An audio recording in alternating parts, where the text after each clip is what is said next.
hallaré, mi querido amigo, el plan te enseñaré. Acéptame cuando te cuente. Si estás preparado, no temerás.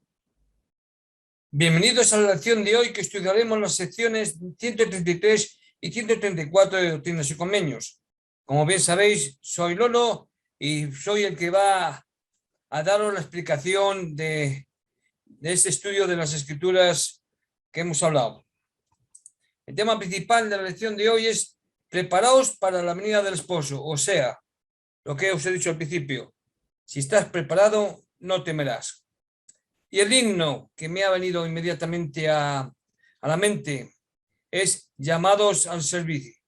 Es el himno que escogen para los misioneros, que es el himno como el himno, digamos, el himno oficial de los misioneros, en mi opinión, ojo. Pero es un buen himno y para esta lección viene de maravilla. Bien, vamos a empezar, porque la clase de hoy está bien interesante y bien bonita. Entre 1 y 2 de noviembre de 1831,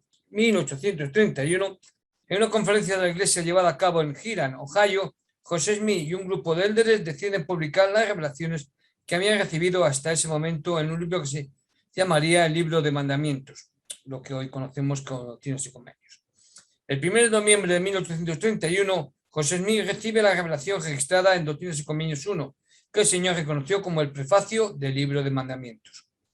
2 de noviembre de 1831, José Smith recibe la revelación registrada en Doctrinas y Convenios 67, en la que el Señor testifica de la veracidad del Libro de Mandamientos. 3 de noviembre de 1831 se recibe Doctrinas y Convenios 133. Y el 18 de agosto de 1835, los miembros de la iglesia de Cleveland, Ohio, aprueban Doctrinas y Convenios 134 para incluirse en el libro de Doctrinas y Convenios. Bien. El 3 de noviembre de 1831, tras una conferencia de 2 días para analizar la publicación del Libro de Mandamientos, el profeta José Smith recibió la revelación registrada en Doctrinas y Convenios 133. Esa revelación llegó en respuesta a las preguntas que algunos élderes habían hecho respecto a la predicación del Evangelio a los habitantes de la tierra y en cuanto al recogimiento de Sion. En la revelación, el Señor mandó a los santos que llamaran a la gente de la tierra a congregarse en Sion y a prepararse para su segunda venida. También reveló algunos de los acontecimientos que ocurrirían en su segunda venida y en su reinado milenario.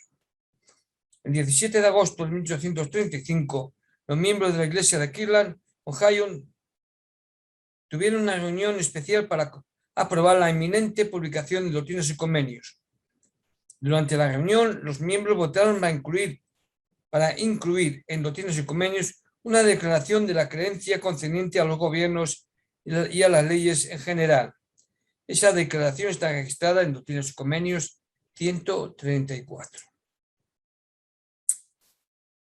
Esta clase, les confieso, es, aparte de muy importante, linda y bonita, agradable de preparar, dado que vamos a tratar el tema de la segunda venida de nuestro Salvador Jesucristo. El 3 de noviembre de 1831, como hemos dicho antes, 2 días después de que el Señor instruyó a José Smith que publicara el Libro de Mandamientos, el profeta recibió la revelación que se encuentra en Doctrinas y Convenios 133. Esa revelación se incluyó en la edición de 1835 de Doctrinas y Convenios como la sección 100 y estaba designada como el apéndice del libro. En un principio, aquellos que estaban trabajando con el manuscrito tenían la intención de que esta revelación, junto con la sección 1, sirviera de marco a las revelaciones incluidas en la edición de 1835. Esta revelación está fuera de orden cronológico porque originalmente era un apéndice de Doctrinas y Convenios. Esta revelación y la sección 1 estaban al principio y al final de las revelaciones que estaban registradas en Doctrinas y Convenios. En esta lección se analiza el mandamiento del Señor de que su pueblo se prepare a sí mismo y prepare a otros para su segunda venida. También trata las profecías de los acontecimientos asociados con su segunda venida y su reinado milenario. Empezaré diciéndoles esto. En su segunda venida, Jesucristo descenderá en juicio contra los impíos. El elder Neil L. Andersen, del Quórum de los 12 Apóstoles, habló de la importancia de la obra misional que debe hacerse como preparación para la segunda venida de Cristo, ya que cuando compartimos el Evangelio, ayudamos a otras personas a prepararse para la segunda venida de Jesucristo. Una de sus responsabilidades importantes es ayudar a preparar el mundo para la segunda venida del Salvador. La misión de ustedes será una oportunidad sagrada de traer a otros a Cristo y ayudar en la preparación para la segunda venida del Salvador. El mundo se está preparando para la segunda venida del Salvador en gran medida gracias a la obra del Señor que se realiza mediante sus misioneros. Esto lo dijo el elder Neil L. Andersen.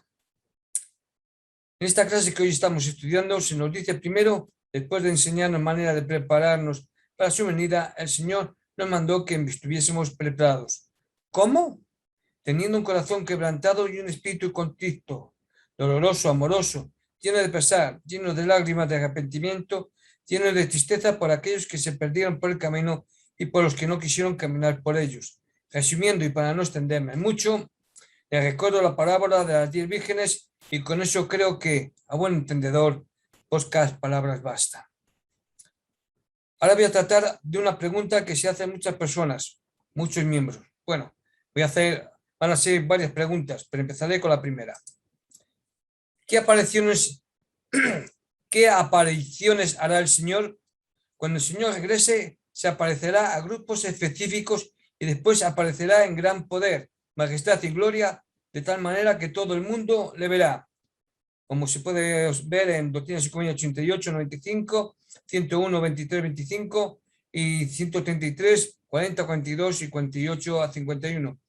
Los profetas han mencionado 4 apariciones del Señor como parte de su segunda venida. Primera, la aparición en el templo de la ciudad de Nueva Jerusalén. Doctrinas y Convenios 84, versículos 1, 5. Doctrinas y Convenios 97, 10, 15 a 16 y 133, versículo 2. 2. La aparición en Adán, Ondi, Hamán, que se puede ver en Daniel 7, 9 al 14, Doctrinas y Convenios 107, 53, 57 y 116, 1. Tercera aparición en el Monte de los Olivos, según aparece tal como consta en Zacarías 14, 1, 9 y Doctrinas y Convenios 45, 48, 53 y 133, 20. La cuarta aparición que hará es a todo el mundo, como se puede ver en Doctrinas y Convenios 88, 95, 101, 23, 25 y 103, 40, 42, 48, 51, que es lo que he dicho antes. Otra de las preguntas que se cuestionan o desean saber el mundo y muchos miembros de la Iglesia es: ¿qué sabemos en cuanto a las 10 tribus perdidas de Israel? Las tribus perdidas no están perdidas para el Señor. En sus viajes hacia el norte fueron guiadas por profetas y líderes inspirados. Tuvieron su Moisés y su ley. Fueron guiadas por el espíritu de revelación. Vivieron la ley de Moisés y llevaron consigo los estatutos y los juicios que el Señor les había dado en épocas anteriores. Después de muchos cientos de años, seguían siendo un pueblo diferenciado, dado que el Señor resucitó, lo visitó y ejerció su ministerio entre ellos después de haberlo hecho en el continente americano entre los nefitas, como se ve en 3 Nefi 16.1.4 y 17.4. Obviamente les enseñó en la misma forma y les dio las mismas verdades que dio a sus discípulos en Jerusalén y en el continente americano. Indudablemente ellos escribieron sus enseñanzas, formando así libros de escrituras comparables a la Biblia y al libro de Mormón. 2 Nefi 29, 12, 14. A su debido tiempo, las tribus perdidas de Israel retornarán y vendrán a los hijos de Efraín para recibir sus bendiciones. Este gran acto de congregación ocurrirá bajo la dirección del presidente de la Iglesia de Jesucristo de los Santos Últimos Días, puesto que Él tiene las llaves. Las llaves son el derecho de presidir, el poder de dirigir, y por medio de este poder las tribus perdidas regresarán con sus profetas y sus escrituras y serán coronados en gloria, sí, en Sion, por mano de los siervos del Señor, los hijos de Efraín. Doctrinas y Convenios 133, 26 a 35. En una ocasión más quiero recordarles que todos los miembros de la iglesia son siervos de Dios que tienen la responsabilidad de compartir el Evangelio con otros. Como siervos de Dios podemos ayudar a otros a prepararse para la segunda venida compartiendo el Evangelio con ellos. La recompensa por todo ello, por cumplir con lo que les acabo de decir, será que el Señor ha preparado grandes bendiciones para aquellos que lo esperen. La frase esperar al Señor significa más que tan solo pasar el tiempo hasta que venga. Significa velar y estar preparados, así como participar en su obra. Para ayudarles a entender todo esto mucho mejor, voy a leerle la declaración que hizo al respecto el elder Jeffrey R. Holland del Quórum de los 12 Apóstoles.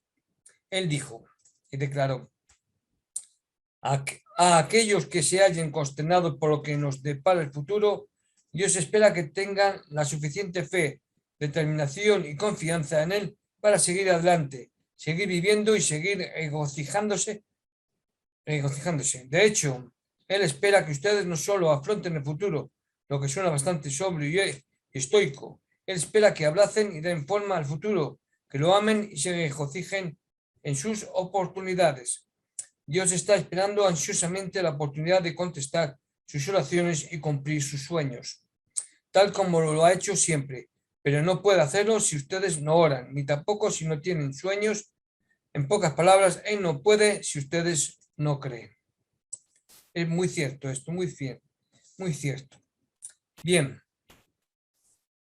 Si sabe algo de la apariencia, tenemos una declaración de cómo se verá, una descripción, de cómo se verá Jesucristo en el momento de su segunda venida. La respuesta es un sí rotundo. Estará vestido de rojo y aparecerá en gran gloria. Para entender un poco el motivo al que hay que saber más para saber más del versículo 47 de la sección 133, el cual menciona el término lagar, os diré que en tiempos antiguos un lagar era un recipiente enorme que se usaba para extraer el jugo de la uva. La vasija se llenaba de uvas y varias personas se metían y pisaban las uvas y entonces salía el jugo. Cuando las personas pisaban las uvas rojas o moradas, el jugo manchaba sus pies y su ropa de un color rojo fuerte. Esto se ha llevado a cabo haciendo hasta, no creáis que hace muchos años, y todavía en algunos sitios para rememorar, antiguas prácticas, todavía se sigue haciendo lo que se llama pisar la uva. Bien. Con ello, tal vez se quiera recordar que los inicuos que rehusen arrepentirse deberán sufrir las demandas de la justicia y no podrán soportar el día de la segunda venida, como se ve en Doctrinas y Convenios 38.8. El color rojo del vestido del Señor representa la sangre de los inicuos que serán destruidos cuando la justicia se derrame sobre ellos durante la segunda venida. ¿Quién aparecerá con el Salvador de la segunda venida? Muy buena pregunta. ¿A que sí? Bien, vamos a ello, porque vamos allá. Bien, pues se nos dicen en 1 Tesalonicenses 4.17 y Doctrinas y Convenios 109.75 que los justos que vivieron antes de Jesucristo y que ya han resucitado vendrán con Él en su gloria. Además, los justos que vivieron y murieron después de Jesucristo resucitarán y saldrán para reunirse con Él y con los que estén con Él. Entre ellos están los miembros justos de nuestra familia que han fallecido. Los justos que todavía vivan en la tierra serán arrebatados para reunirse con el Salvador. Para concluir este tema, que el Señor señala Para concluir este tema, os diré, ahí se me traba, que el Señor señala algunas de las consecuencias para aquellos que no se arrepientan y no se preparen para la segunda venida. Algunas de esas consecuencias incluyen ser desarraigados del Señor y de entre su pueblo recto, Doctrinas y Convenios 133-63, y ser entregados a las tinieblas, Doctrinas y Convenios 133-72, que quiere decir que los inicuos que mueran durante la segunda venida entrarán a un lugar llamado prisión espiritual o infierno. Bien, no podemos terminar de analizar la lección de hoy sin hablar o tratar la sección 134 de Doctrinas y Convenios, el cual de manera resumida coincide con el artículo de fe número 12, el cual dice: creemos en estar sujetos a los reyes, presidentes, gobernantes y magistrados, en obedecer, honrar y sostener la ley. Tal como lo habéis leído ahí abajo. El presidente Howard W. Hunter hizo la siguiente declaración: se nos encarga el deber de sostener y apoyar las leyes de la tierra. Es deshonesto violar la ley de forma intencional. No importa cómo se sienta uno personalmente en cuanto a la justicia de las reglas que ha establecido la sociedad. El debe de uno respetar y sostener la ley. Es debe ser uno, respetar y sostener la ley, quiere decir. Se debe sostener las leyes gobernantes del Estado y las personas que viven bajo las leyes las deben obedecer por el bien del conjunto. La Iglesia de Jesucristo de los Santos de los últimos días toma una posición firme en cuanto a este tema. Uno de los dogmas fundamentales de su fe se declara claramente con estas palabras: creemos en estar sujetos a los reyes, presidentes, gobernantes, magistrados, en obedecer, honrar y sostener la ley. Es decir, el artículo de fe número 12 que os he leído antes. Y el elder James E. Thomas aclaró algo más al respecto. En caso de haber un conflicto entre lo que requiere la palabra revelada de Dios y lo que impone la ley secular, ¿cuál de estas autoridades obedecerían los miembros de la Iglesia? Buena pregunta. Y sé que muchos de vosotros a lo mejor os la podéis haber cuestionado alguna vez o cuestionar en el futuro. Esto es lo que dice el elder James E. Thomas. Hasta que Dios intervenga a favor de la libertad religiosa, todos los santos tienen el deber de someterse a las leyes de su país. No obstante, deben procurar por todo medio correcto, como ciudadanos o súbditos de sus países respectivos, obtener para ellos, así como para todos los hombres, la libertad de cultos. No les es requerido que sin protestar sufran abusos causados por perversos acosadores y por leyes injustas, pero sus protestas deben ser protestadas legal y ordenadamente. Los santos han demostrado de una manera práctica que aceptan las doctrinas que es mejor sufrir el mal que transgredir por medio de una posición meramente humana a una autoridad injusta. Es decir, Dios quiere que respetemos y obedezcamos las leyes divinas y las leyes humanas. Dar al César lo que es de César y a Dios lo que es de Dios. Esto es añadido mío. Bien. Ya con esto doy fin a la lección de hoy. Y para terminar, quiero haceros llegar mi testimonio de que es verdad, tenemos que sostener las leyes del país, nos gusten o no nos gusten estas leyes. Quizás sean injustas, pero aunque las leyes sean injustas, no quiere decir que nosotros nos tenemos que comportar de manera injusta también. Tal como nos ha dicho el de Tamás, debemos respetar a nuestro semejante. Debemos amar a nuestro prójimo. Y respecto a la segunda venida de Jesucristo,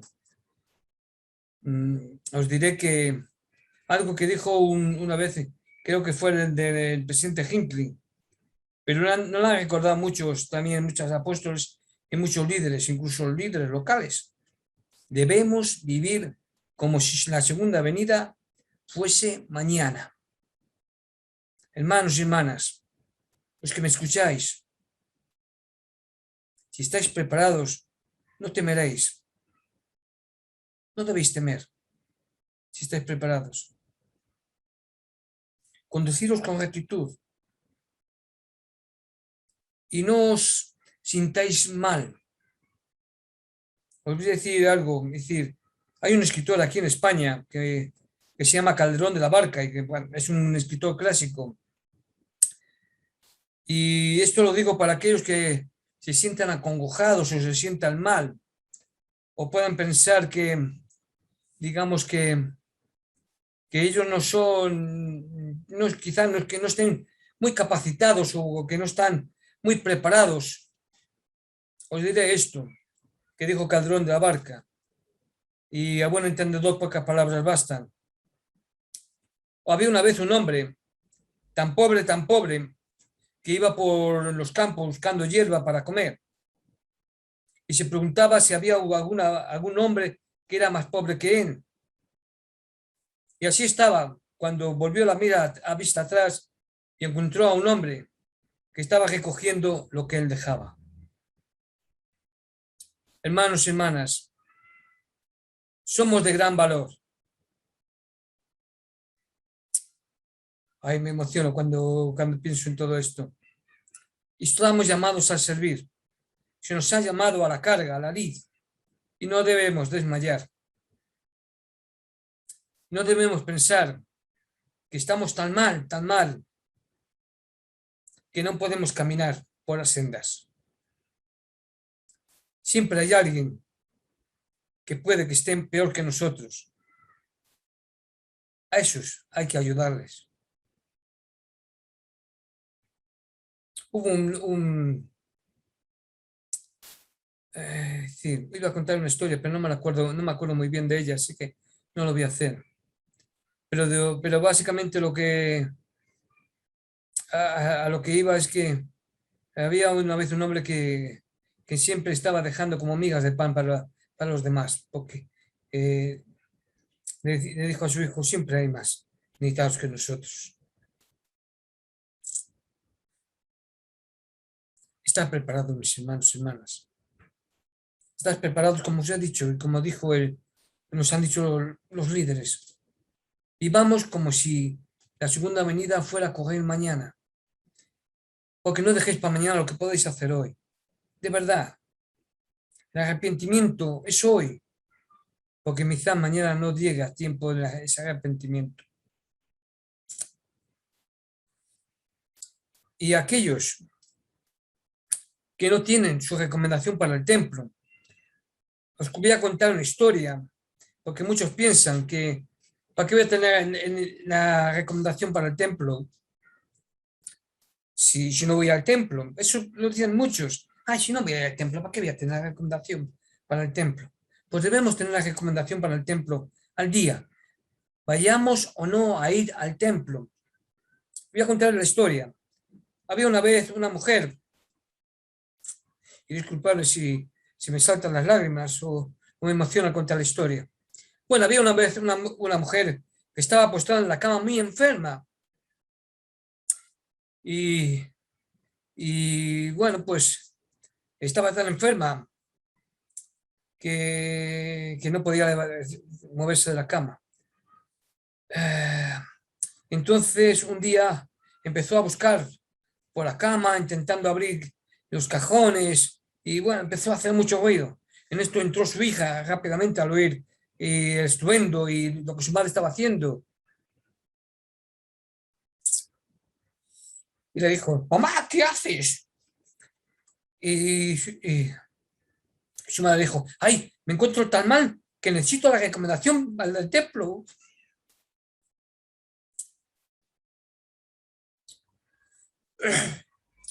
Hija, no sea que me muera y no puedo entrar. Y su hija la miró y dijo, mamá, está aquí en el cajón. Cogió a la hija, metió una mano en el cajón de la cómoda, la sacó y se le dio a su madre.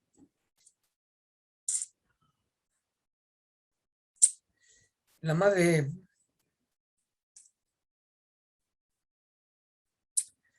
madre cogió su recomendación, la puso aquí en el pecho, la tapó con las dos manos y murió a los pocos minutos.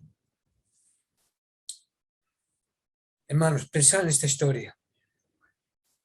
Pensad que si no tenemos la recomendación para el templo, quizás no podamos entrar al lugar que está reservado para nosotros. Quizás la recomendación para el templo es la llave. O es eso, la recomendación para entrar, igual que para que entramos en el templo. Hermanos, este es mi testimonio. Que nos amemos los unos a los otros, que cumplamos y vivamos como si mañana fuera la segunda venida. En el nombre de Jesucristo. Amén.